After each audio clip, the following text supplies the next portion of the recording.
우리는 대림절기를 시작하면서 성경에 나오는 믿음의 인물 한 사람 한 사람을 매일 아침 마주하며 그에게 임하신 하나님의 은혜와 하나님께서 그를 통해서 행하신 일들이 어떠한지, 이 대림절기를 또한 우리는 어떻게 살아가야 되는지 말씀 속에서 은혜를 누리고 있습니다. 오늘은 창세기 8장에 나와 있는 노아입니다. 홍수의 심판 가운데서도 하나님께서 준비하신 그 구원의 방주 안에서 끝까지 기다렸던 노아요. 그 노아의 믿음을 우리가 함께 살펴보려고 합니다. 오늘 창세기 8장의 말씀은 홍수가 거의 끝나갈 무렵의 장면입니다. 비는 이미 멈췄습니다. 물은 점점 줄어들고 있고요. 산들의 머리도 하나씩 드러나고 있을 때의 시점이었겠지요. 노아는 까마귀를 보냈고요. 이어서 비둘기도 내보냈습니다. 처음에 비둘기는 나가서요, 쉴 곳을 찾지 못하고 그렇게 돌아왔습니다. 두 번째 비둘기를 또 내보내니까 어느새 물이 좀 더 빠졌는지 감람나무 새 잎사귀를 물고 돌아온 거죠. 이제 정말 끝이 가까웠다. 희망의 징조가 보이기 시작했다라는 겁니다. 그런데 오늘 말씀이 이어집니다. 12절 말씀이죠. 또 7일을 기다려 비둘기를 내놓았다라는 거예요. 그랬더니 다시는 노아에게로 돌아오지 아니하였더라. 이미 희망의 징조가 보이고 상황이 많이 나아졌다는 겁니다. 그런데 노아는 서두르지 않았습니다. 또 7일을 기다립니다. 그리고 다시 비둘기를 내보냅니다. 그리고 나서 비둘기는 돌아오지 않습니다. 이제 새로운 땅, 새로운 삶의 자리가 준비되었다는 것을 뜻하지요. 오늘 창세기 8장 12절 이 짧은 한 구절의 말씀 속에서 하나님의 때를 기다리는 믿음, 그리고 새로운 시작을 준비하는 신앙이 어떠해야 되는지, 이 대림절기에 우리의 살아가는 믿음의 자세에 대한 말씀을 또 함께 나눠보려고 합니다. 첫 번째는요, 하나님의 때를 신뢰하며 또 기다리는 믿음이 우리 가운데 필요하다라는 거예요. 오늘 말씀의 시작이요, 또 7일을 기다리며. 노아는 이미 많은 변화를 겪고 있었습니다. 땅이 다 잠길 만한 큰 홍수, 정말 놀랄 만한 일이죠. 온 세상이 물바다가 되었던 것들을 경험합니다. 물 위를 둥둥 떠가는 세월이 꽤 깁니다. 이렇게 끝나나라는 생각도 들만할 때 산들이 드러났다라는 얘기죠. 우리식으로 말하면요, 이 정도면 됐지 않나 싶은 마음이 들 때가 있다라는 거예요. 감람나무 잎사귀 가져온 거 보면 묻이 드러났으니 이제 한 번쯤 나가봐도 되지 않을까라는 생각이에요. 그러나 노아는 자기 판단, 자기 감각, 자기 계산으로 움직이지 않습니다. 그리고 또 7일을 기다립니다. 왜 그럴까요? 방주를 지을 때부터 방주 안에 들어갈 때까지 노아의 삶 전체의 기준은 언제나 하나님의 말씀, 하나님의 때였기 때문입니다. 시편 기자도 이러한 믿음의 고백을 담아낸 것이 있습니다. 시편 40편 1절의 말씀입니다. 내가 여호와를 기다리고 기다렸더니 귀를 기울이사 나의 부르짖음을 들으셨도다. 아멘. 내 기도에 응답하신 하나님, 내게 찾아오시는 예수 그리스도. 그런데 그때가 내가 원하는 때, 내가 바라는 순간은 아니더라라는 거예요. 내가 여호와를 기다리고 기다렸더니 하나님께서 응답하실 때까지.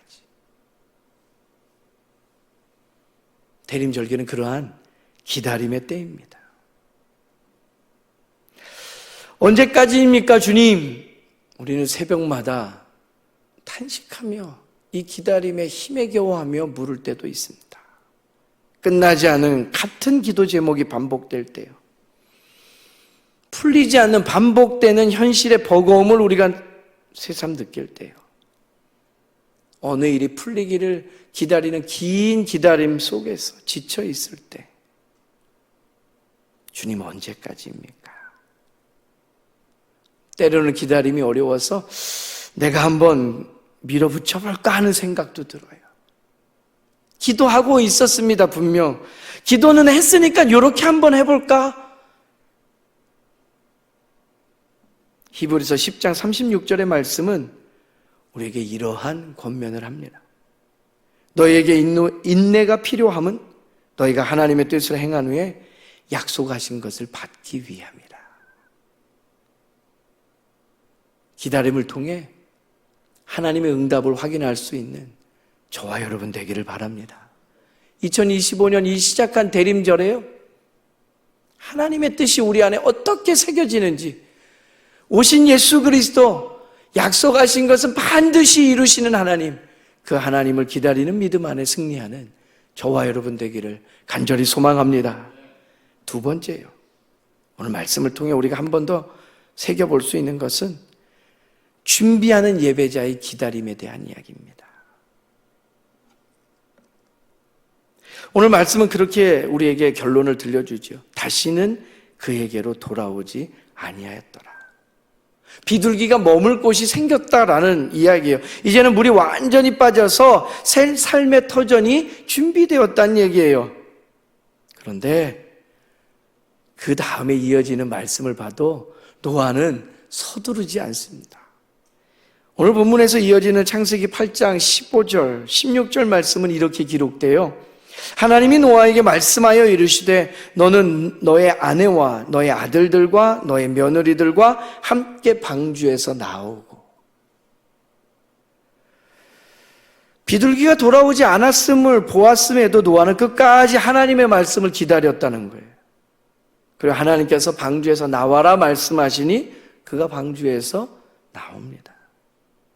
여기서 우리는 기다림의 신앙에 대해서 한 가지 더 중요한 것을 배웁니다. 여러분, 기다림의 목적은요, 버티는 것에 있지 않습니다. 기다림의 목적은 하나님의 말씀하실 때 순종하기 위한 준비입니다. 노아가 방주에서 그래서 나와서 제일 먼저 한 일이 무엇입니까? 창세기 8장 20절 말씀 우리는 잘 알고 있습니다. 제단을 쌓고 하나님께 번제를 드렸다라는 거예요.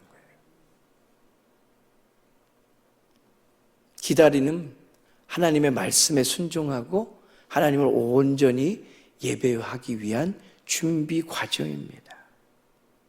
홍수 이후에 새로운 땅에서 인류는 그 첫걸음에 하나님을 예배함으로 시작하였습니다. 우리의 인생도 그러하기를 간절히 소망합니다. 하나님 우리에게 예비해 두신 새 시대, 새 계절, 새 걸음이 있다면 오늘 내 안에 막혔던 문제를 푸시면서 길을 여시는 때를 맞이하게 하신다면, 우리의 마음을 새롭게 변화시키셔서 주의 뜻대로 살아가기를 원하시는 그 하루를, 첫날을 시작하게 하신다면 예배자로 서게 하여 주옵소서. 하나님은 우리의 온전한 예배를 받으시기 위해 반드시 그 전에 우리를 기다림의 시간으로 이끌어 가심을 우리가 확인해야 됩니다.